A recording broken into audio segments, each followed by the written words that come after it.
የፕሬዝዳንት ዶናልድ ትራምፕ አስተዳደር የመኖሪያ ፍቃድ የሚጠይቁ ስደተኞች በመጀመሪያ ከአሜሪካ ለቀው እንዲወጡ ሊያስገድድ ነው። ወደ ሀገራችሁ ተመልሳችሁ አመልክቱ ሲሉም ተናግረዋል። ዝርዝር መረጃውን አሁን የምናካፍላችሁ ነው የሚሆነው። አሃዱ ሬዲዮና ቴሌቪዥን ሰባተኛውን ጠቅላላ ምርጫ አስመልክቶ ባዘጋጀው የፖለቲካ ፓርቲዎች የክርክር መድረክ የፓርቲያቸውን የፖሊሲ አማራጭ ያቀረቡት የአብን ተወካይ አቶ ኤርሚያስ ተገኔ የምግብ ዋስትና በዘላቂነት ለማረጋገጥ መሰረታዊ የፖሊሲ ለውጦች እንደሚያስፈልጉም ገልጸዋል። ዝርዝር መረጃውን እናካፍላቸዋለን። የደረሰብኝ ማስፈራሪያና ዛቻ የምረጡኝ ቅስቀሳዬን እንድገታ አስገድዶኛል ሲል ጎጎት ፓርቲ ተናገረ። የቮይስ ኦፍ ኢትዮጵያን ቤተሰቦች ሰብስክራይብ ማድረጋችሁን እያስታወስናችሁ በዝርዝር ወደምንመለከተው ጉዳያችን እናልፋለን።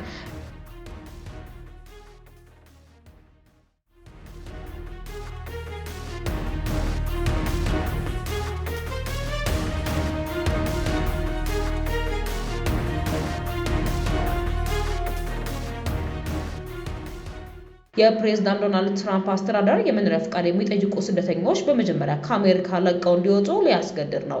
የአሜሪካ የኢሚግሬሽን አገልግሎት መስሪያ ቤት በሀገሪቱ ውስጥ ሆኖ የመኖሪያ ፍቃድ ወይም ግሪን ካርድ የማግኛ ሂደትን የሚገድብና አመልካቾች ከሀገር ወጥተው እንዲያመለክቱ የሚያስገድድ አዲስ መመሪያ ወጥቷል። ይህ ውሳኔ ጊዜያዊ ቪዛ ይዘው በአሜሪካ የሚገኙ ግለሰቦች የቋሚ መኖሪያ ፍቃድ ማመልከቻቸውን ከሀገሪቱ ወጥተው በሀገራቸው ወይም በሌላ ሶስተኛ ሀገር የሚገኙ የአሜሪካ ኤምባሲዎች ወይም ቆንስላዎች በኩል እንዲያመለክቱ ሊያስገድድ ነው። የቪዛ ህግ መጣስ፣ የቆይታ ጊዜ መራዘም፣ ያለ ፍቃድ መስራትና ማጭበርበር ደግሞ እጅግ ጥብቅ ምርመራና ቅጣት ያስከትላል የተባለው በፊት ያለው ሁኔታ በመቀየር በአሜሪካ ውስጥ ሆኖ የነዋሪነት ሁኔታ ማስተካከል ፍጹም መብት ሳይሆን እንደ ሁኔታው የሚሰጥ ጥቅማ ጥቅም ነበር ተብሏል። ተቋሙ ካሁን ጀምሮ በአሜሪካ በጊዜያዊነት ያለ ግሪን ካርድ የሚፈልግ ማንኛውም የውጭ ሀገር ዜጋ ከተለያዩ ልዩ ሁኔታዎች በስተቀር ለማመልከቱ ለትውልድ ሀገሩ መመለስ አለበት ሲል ገልጿል።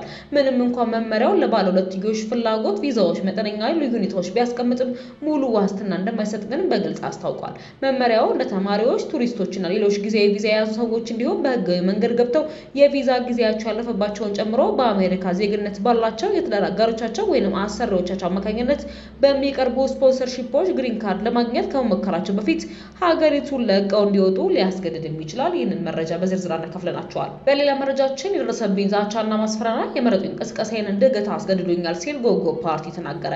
የጉራጌ አንድነትና ፍትህ ፓርቲ ጎጎት በጉራጌ ዞን ለምረጡኝ ቅስቀሳ በሚንቀሳቀስበት ወቅት ከፍተኛ ዛቻ፣ ማስፈራሪያ እንዲሁም እንግልት እየደረሰበት መሆኑን በመግለጽ ቅሬታ አቅርቧል። ስለ ሁኔታው የጠየቁት የዞኑ የመንግስት ጠሪ በበኩላቸው የቀረበው ክስ መሰረተ ቢስ ነው ብለዋል።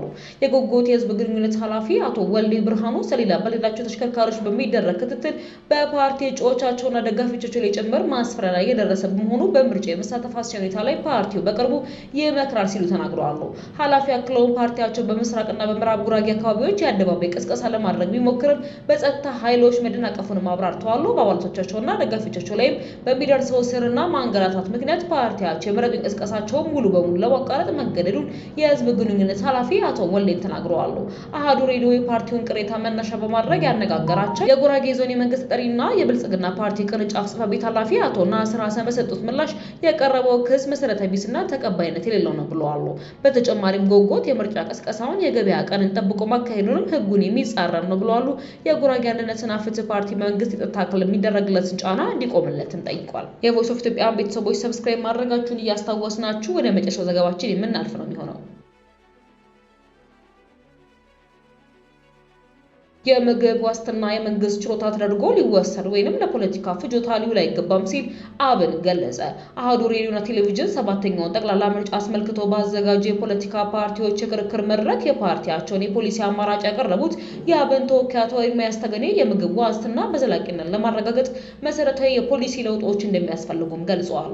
በመድረኩ ዜጎች ምግብ የማግኘት መብታቸውን መነሻ በማድረግ መንግስትን በቀጥታ ፍርድ ቤት የመክሰስ መብት ሊኖራቸው ይገባል ተብሎ ለተጠየቀላቸው ጥያቄ እንደዚህ አይነት ውሳኔዎች ለምርጫ ክርክር ፍጆታ ብቻ የሚውሉ የማይጨበጡ ህልሞች መሆን የለባቸውም የሚል ምላሽ ሰጥተዋል።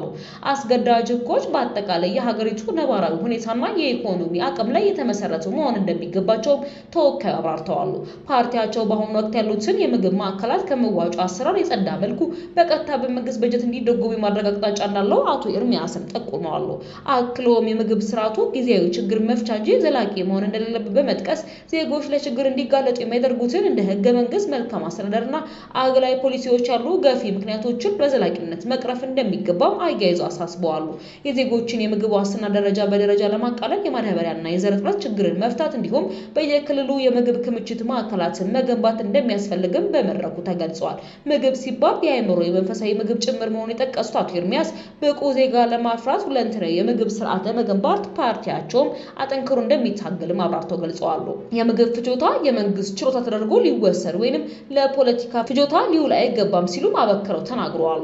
የቮይስ ኦፍ ኢትዮጵያን ቤተሰቦች ዳግም ሰብስክራይብ ማድረጋችሁን እያስታወስናችሁ ለዛሬ ያዝንላችሁ ዘገባዎች እነዚህን ይመስሉ ነበረ። በሌሎች አዳዲስና ወቅታዊ መረጃዎች ዳግም እስክንገናኝ ድረስ በደህና ቆዩ።